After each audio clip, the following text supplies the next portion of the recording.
Hey, Shalom YouTube. Mitchell back in with another video. It's been quite a while since I came on and made a video whatsoever at all. Um, we even posted a video. Anywho, I want to come on here and talk about the debate that Pastor Dowell had with Pastor Roberts, I believe, out of Yah Victory Community, and Pastor Dowell with Straightway Truth Ministries. Um,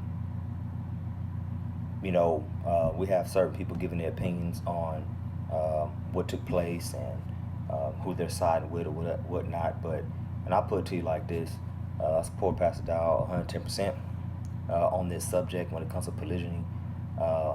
Straight up. Now, don't get me wrong. That doesn't mean that he. And once again, a lot of people are ascertaining that Pastor Dowell is saying, "Oh, you must do this." He's not advocating that you must do this. He's just letting you know that there is no sin against it, and there's nothing that is condemning this sort of lifestyle if a man so chooses to do it. But a lot of people are attacking his stance on it. You know, and I believe Yah say 777 even made a video talking about this permissive and whatnot. Now I heard that in Christianity. Don't get me wrong, and but I don't buy those things.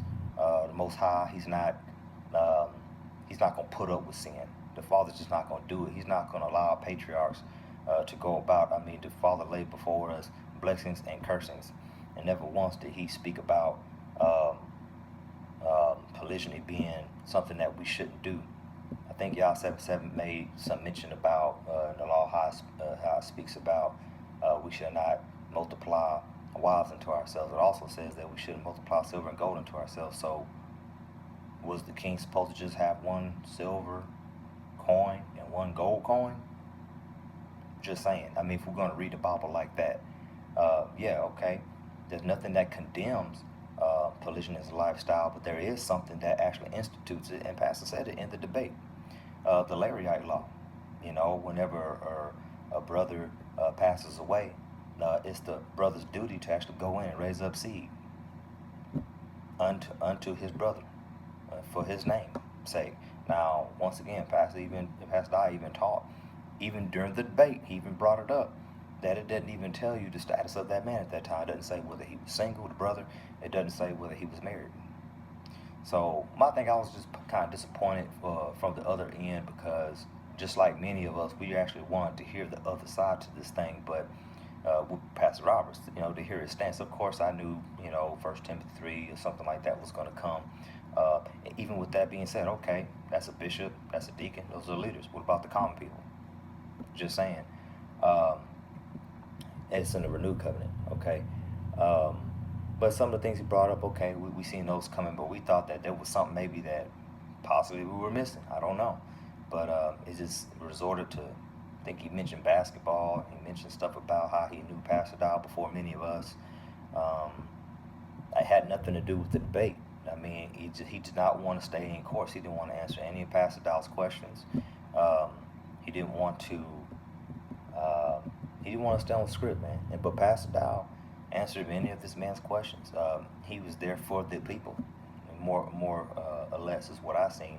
So my thing is the argument with this. I mean, it's kind of like, let's say, for instance, you got people that are saying we shouldn't do. They're not saying that it's sin, but they're saying that we shouldn't do it, right? But then you got people saying that it's actually okay. Okay. All right, so, and I believe Romans chapter 14, it talks about people who eat meat and people who don't. And we're not supposed to despise the one who wouldn't eat or would eat, right? So we can't be judging these folks. So now there's nothing necessarily against someone being a vegan, but there are people that are vegans. Okay, but now we got people who are polygynists or believe in the polygyny lifestyle, and then yet we got people who don't. But yet we got people pointing the finger saying, oh, hi, we shouldn't be doing it. So I just think it's off the chain, and I was very shocked by hearing things like our patriarchs were weak. I just didn't care for that. To hear something like that, King David, a man after Yah's own heart, Moses, there's no prophet ever who have spoke face to face with Yah, as he said, even when Miriam spoke out against him, and he even asked, were you not afraid? It seemed like Pastor Roberts wasn't afraid. That was pretty bad. That's pretty bold. Very bold. It's a Western thought, in my personal opinion. I'll just go ahead and tell you, it's my personal opinion. It's the Western thought of mind that has us in this condition. Because if you look in the East, it seems as though, uh, from my readings, that polygyny was a very common practice among people in the Eastern culture, to where, um, and when I say East, I'm thinking of like what the world knows is calls Africa today, and the Middle East.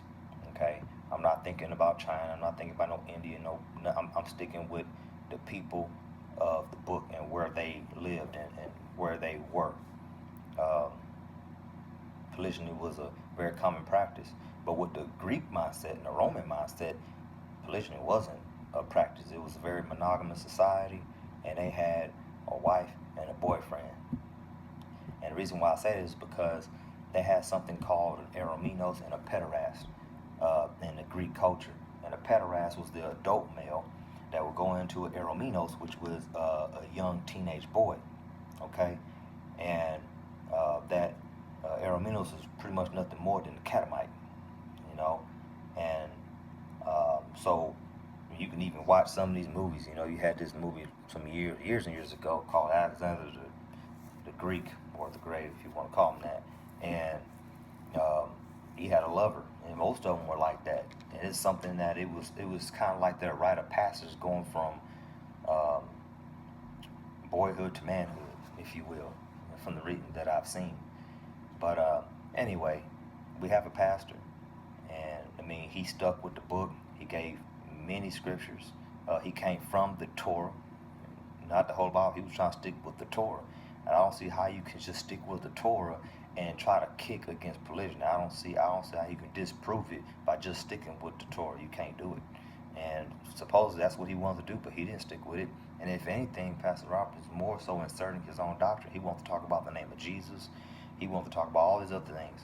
So when I hear somebody saying that he's gonna side with him, but yet but he didn't stay on script, that's a cause. I'm scratching my head about something like that. And then if we want to go to First Timothy, let's read the whole thing in First Timothy. Pastor Robert clearly said that he didn't have no seed, right?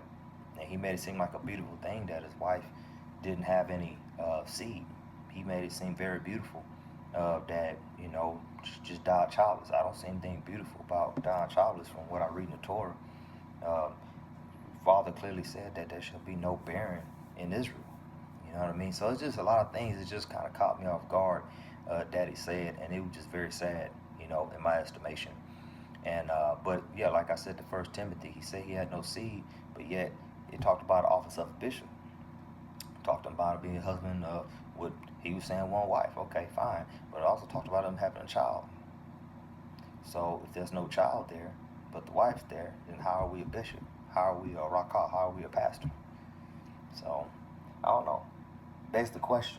So I just wanted to throw that out there. These are my 2 cents about what I heard, and watching that one video, and that 777 did, and just what I seen in the debate. It just doesn't make no sense to me. So, but anyway, you Israel, if you out there listening, man, you gotta stick with the book. That's the best thing you can do. And Pastor Dow always advocate that we stick with the book. And I've always just found it to be safe. I'm not going to make any of my own assertions. If the book don't condemn, if the book don't speak against, don't get me wrong. Like I said, once again, if somebody going to use the argument, oh, it's not in there, it's not in there. I'm not looking for the words that thou shalt not commit polygyny, or thou shalt not have more than one. I'm not looking for something specific like that. But there's nothing that even hints at it. There's nothing in the Torah that even, or even the Tanakh, I just don't even see anything that hints at it whatsoever at all. So that's just the amazing part to me. You don't even hint at it. So I'm just sticking with the book say, man. And I'm sticking with what our forefathers did. And we were taken on slave ships, brought over here, and in essence, America is just that. It's not us.